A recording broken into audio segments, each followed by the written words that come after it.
अस्सलाम वालेकुम स्टूडेंट्स, कैसे हैं आप?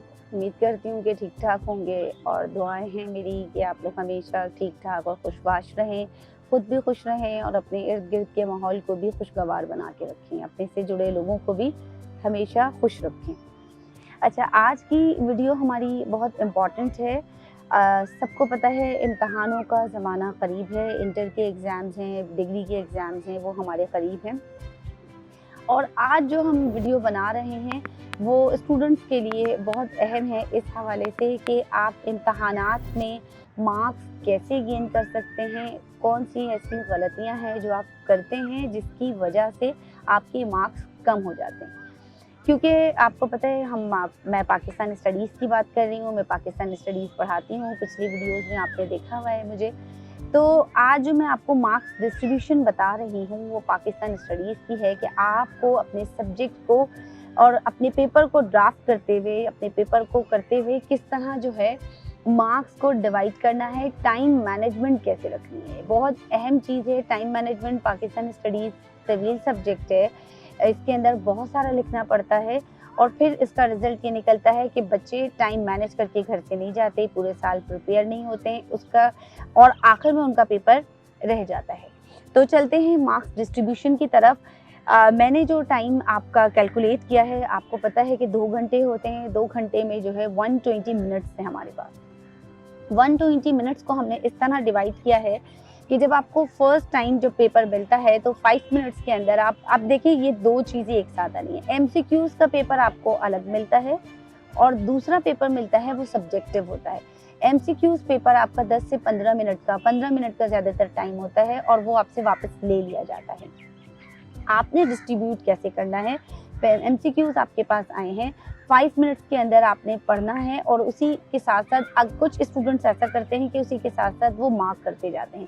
पेपर मार्किंग अलाउ नहीं होती है कुछ क्लासेस में, कहीं कहीं जो टीचर्स होते हैं वो बहुत स्ट्रिक्ट होते हैं, तो बेहतर यही है कि पेपर पे आप मार्क ना करें, आप गो थ्रू करें, जल्दी से वो पेपर पढ़ें। 5 मिनट हमने उसके रखे हैं। 10 मिनट्स के अंदर आपने एमसीक्यूज़ लिखने हैं। सबसे इम्पॉर्टेंट चीज़ ये है कि कोड लिखना बिल्कुल मत भूलें, कोड इम्पॉर्टेंट होता है। अगर कोई ऐसा टीचर मिल जाता है आपको जो कि स्ट्रिक्ट मार्किंग कर रहा है, तो अपनी तरफ से आप एक नुक्ते की और या आप ये कहिए 1 मार्क्स की भी कोई गलती ना करें। तो एक सबसे पहले कोड लिखेंगे, कॉपी को प्रॉपर फिल करने के बाद उसको रीचेक भी कर लीजिएगा। कोड लिखिए, कोड लिखने के बाद अपने 10 मिनट्स आपने रखने हैं अपने एमसीक्यूज़ के। 10 मिनट्स के बाद जो है एमसीक्यूज़ का पेपर आपसे जब वापस ले लिया जाता है, फिर उसके बाद आपको मिलता है सब्जेक्टिव पेपर जिसमें डिटेल्स और शॉर्ट क्वेश्चंस होते हैं। देखिए, मार्क्स की डिस्ट्रीब्यूशन से आपके लिए जो है पेपर को अटेम्प्ट करना आसान है। सबसे ज़्यादा मार्क्स होते हैं आपके शॉर्ट आंसर्स के। शॉर्ट आंसर्स में आपको 5 क्वेश्चंस करने हैं जिनमें हर क्वेश्चन का 4 नंबर है। अच्छा, इसका हमने टाइम रखा है, जो मिनट्स रखे हैं वो 70 यानी 70 मिनट्स, क्योंकि शॉर्ट आंसर्स आपके सबसे ज़्यादा मार्क्स गेनिंग है। आप अंदाज़ा इससे कर सकते हैं कि शॉर्ट आंसर है वो 4 नंबर का है और आपको 5 शॉर्ट आंसर्स करने हैं। इसलिए शॉर्ट आंसर्स में आपको ख्याल रखना होगा टाइम का ज़्यादा, क्योंकि इसके मार्क्स ज़्यादा हैं। दूसरा जो लॉन्ग आंसर्स हैं वो मैंने उसके जो टाइम रखा है वो 30 मिनट रखा है। इसके 30 मिनट्स में आपको 10 मार्क्स का काम करना है। लेकिन ये याद रखिए कि हमारे यहाँ जो सबसे ज़्यादा बच्चे यहाँ गलतियाँ करते हैं वो होते हैं टाइम ड्यूरेशन। वो क्या करते हैं, सबसे ज़्यादा टाइम जो है लॉन्ग आंसर्स पे लगा देते हैं और लॉन्ग आंसर्स जो है वो सिर्फ 10 मार्क्स का और वो भी एक करना है। आपने ये टेक्निक तो सीख ली। 70 शॉर्ट आंसर्स के जो है टाइमिंग है और 30 मिनट्स जो हैं आपके लॉन्ग आंसर्स के। इसके बाद मैं एक चीज़ जो मैं बच्चियों को हमेशा समझाती हूँ वो होती है प्रूफ रीडिंग।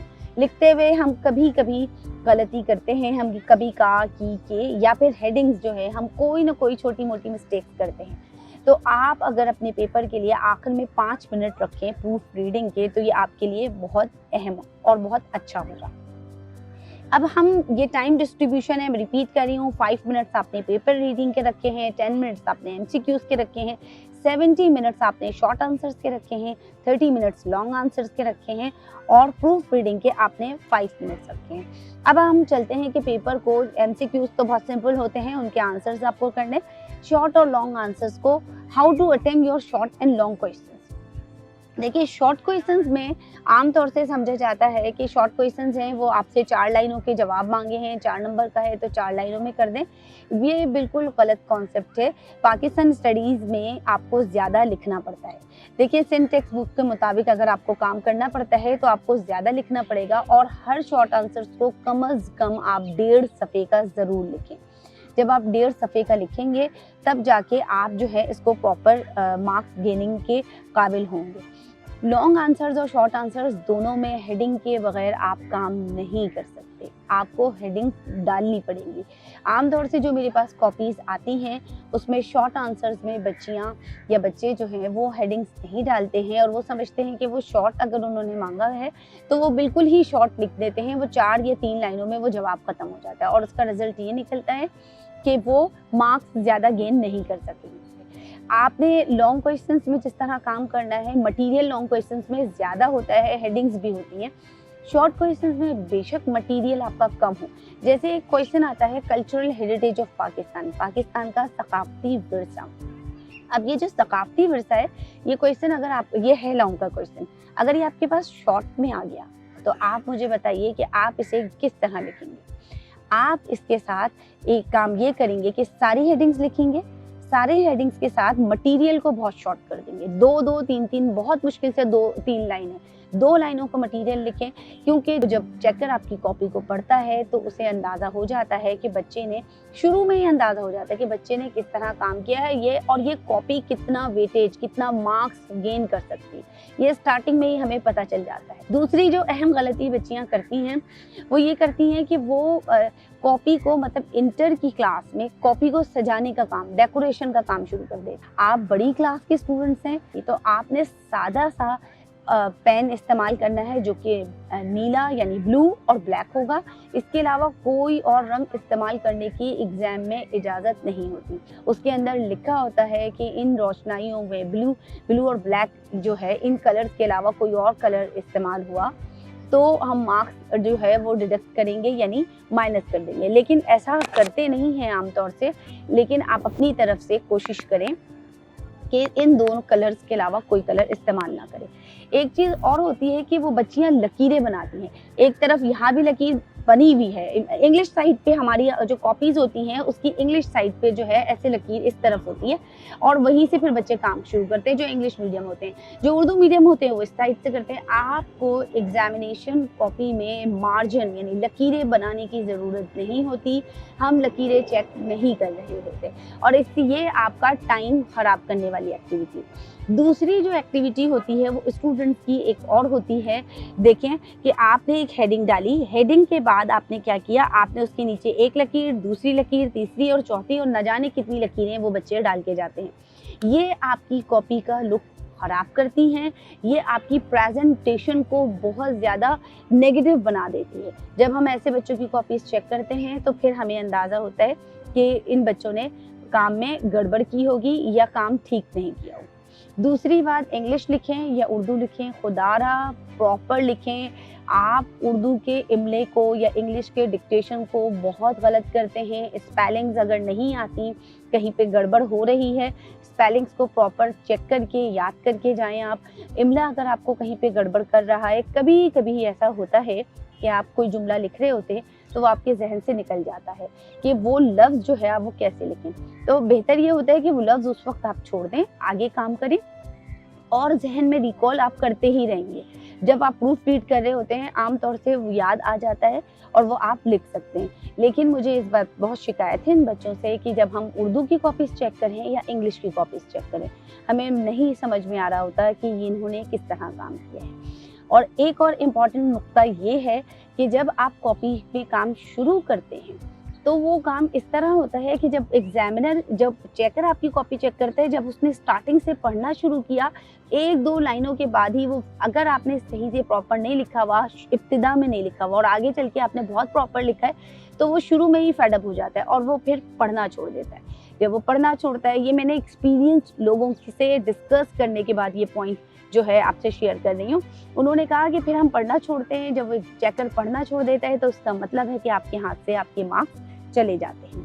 ठीक है, ये तो छोटी छोटी कुछ बातें थी। अब मैं आती हूँ ज़रा से, मेरे पास 1-2 बच्चियों की कॉपीज़ हैं जो मैं शेयर करना चाहूँगी और बताना चाहूँगी कि इन्होंने किस तरह की जो है गड़बड़ की है। जैसे कि ये मेरे पास एक सवाल है, क्वेश्चन नंबर 4 इस बच्ची ने अटेम्प्ट किया है। ये इन हाउस कॉपी है, यानी किसी कॉलेज के अंदर एग्ज़ाम हुआ था, पेपर हुआ था, उसका जो है ये रिज़ल्ट है। सिंधी ज़ुबान के ऊपर उस बच्ची ने लिखा है। अब ये देखिए सिंधी ज़ुबान पे लिखा है। अब आप देखें, आप एक पाकिस्तान के अंदर रह रहे हैं, आपकी कौमी ज़ुबान उर्दू है, आप ज़ुबान का बहुत ज़्यादा तलफ़्फ़ुज़ का भी ख़्याल रखें। एक बच्ची ने लिखा है, एक सिंधी ज़ुबान है, अगर तारीख़ के पन्नों को पलटा जाए। ये पन्नों का जो लफ्ज़ है बेसिकली औराक़ के लिए, यानी वर्क़ के लिए इस्तेमाल होता है। तारीख़ के औराक़ को अगर पलटा जाए, आप इस जुमले को इस तरह लिखें, वरना जो अच्छा लिखने वाला और पढ़ने वाला जो उस्ताद होगा वो आपके इन जुमलों पर आपके मार्क्स काट लेगा। दूसरी बात ये है कि भिटाई का लफ्ज़ उसने सही नहीं लिखा। अब ये देखिए 4 नंबर का सवाल है, हम इसमें 4 मार्क्स दे सकते हैं, 4 नंबर दे सकते हैं, लेकिन इस बच्ची ने बगैर किसी हेडिंग के काम किया है। जब बगैर हेडिंग के काम किया है तो इसका मतलब है कि इसको जो है मार्क्स कम मिले हैं, ठीक है। इसी तरह ये जो आपको नज़र आएगा, ये ज़राअत का किरदार है पाकिस्तान की मईशत में, ये तबसरे के तौर पर इस बच्ची ने किया हुआ है। 10 नंबर का सवाल है ये।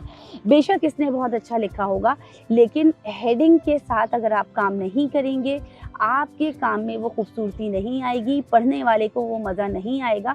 ये आप मज़मून नहीं लिख रहे हैं, ये आप कोई पेपर अटेंड कर रहे हैं। टू दी पॉइंट बात करें, टू दी पॉइंट से आपका जो नुक्ता निगाह है वो भी क्लियर हो जाएगा और एग्जामिनर को ये बात बहुत अच्छी तरह समझ में आ जाएगी कि स्टूडेंट जो है वो अपने टॉपिक, अपने क्वेश्चन के ताल्लुक बिल्कुल क्लियर है जो वो क्वेश्चन अटेम्प्ट कर रहा है। इसीलिए इस बच्ची को जो है 10 में से 5 नंबर दिए गए हैं। इसी तरह 2 कौमी नज़रिए का सवाल आप देखें, 2 कौमी नज़रिए में 1.5 मार्क्स गेन किए हैं। इस बच्ची ने इसको भी बहुत अच्छी तरह प्रॉपर नहीं किया हुआ है। अच्छा, एक सवाल ये होता है कि अब हम जो टॉपिक है जिसके अंदर हेडिंग्स नहीं है या हमें लगता है कि नहीं हो सकती, हम वो हेडिंग्स कैसे बनाएं। तो देखें, ये आपकी जहानत के ऊपर है। यहाँ पाकिस्तान में बहुत सारे, कराची के अंदर, पाकिस्तान के अंदर बहुत सारे कोचिंग सेंटर्स हैं जो अपने नोट्स इंट्रोड्यूस करवा चुके हैं, बहुत सारी किताबें हैं जो मौजूद हैं। आपने बहुत सिंपल है, कोई बहुत एफर्ट्स वाला काम नहीं करना। आपने क्या लेना है, किसी एक कोचिंग सेंटर के नोट्स लेने हैं, फिर 1-2 किताबें लीजिए और आप उनको मिक्स कर लीजिए। मिक्स से मुराद ये है कि कुछ पॉइंट्स आपने उस बुक में से लिए हैं, कुछ आपने उस नोट्स में से लिए हैं, कुछ आपकी जो है क्लास टीचर ने जो है आपको पढ़ाया है उस लेक्चर से आपने लिए हैं, और इनको मिलाकर आपने एक टॉपिक तैयार कर लिया है। ये बिल्कुल रॉकेट साइंस और बिल्कुल मुश्किल कोई काम नहीं कि हेडिंग्स एज इट इज़ आप नहीं लें।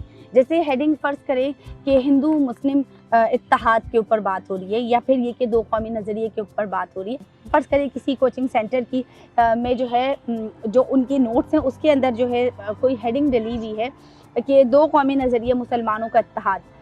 आप इस हेडिंग को अपनी जहानत से तब्दील कर दें, क्योंकि इससे क्या होगा कि फ़र्ज़ करें जो नोट्स आपने पढ़े हैं वही नोट्स आपकी पीछे वाली बच्ची भी पढ़ के आई है, या पूरी क्लास एज इट, कभी ऐसा भी होता है कि पूरी क्लास एक दूसरे से नोट्स शेयर कर रही होती है। जब वो शेयर करती है तो वो एक जैसी हेडिंग्स बच्चे याद करके आ जाते हैं।